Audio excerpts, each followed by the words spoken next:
ধরেন আপনি ফজরে যখন নামাজ পড়তে গিয়েছেন, দেখলেন কি যে জামাত চালু হয়ে গেছে। ওই সময় আপনি কি করবেন? আগে আপনার 2 রাকাত সুন্নাত আদা করবেন, না আপনি জামাতে শামিল फजर की হবেন? जमात खड़ी हो गई तो क्या हम फजर की सुन्नतें पहले अदा करें या जमात में शामिल हों?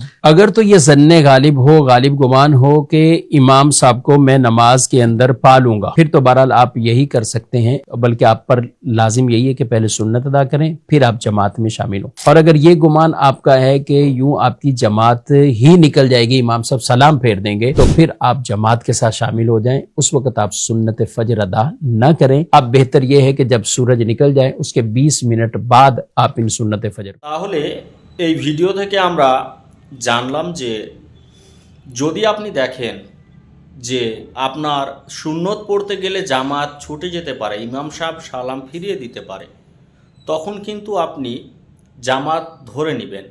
আর যদি দেখেন আপনার 2 রাকাত সুন্নত নামাজ পড়া হয়ে যাবে, আপনি তারপরে জামাত পেতে পারেন, তাহলে আপনি আগে সুন্নত নামাজ আদা করুন।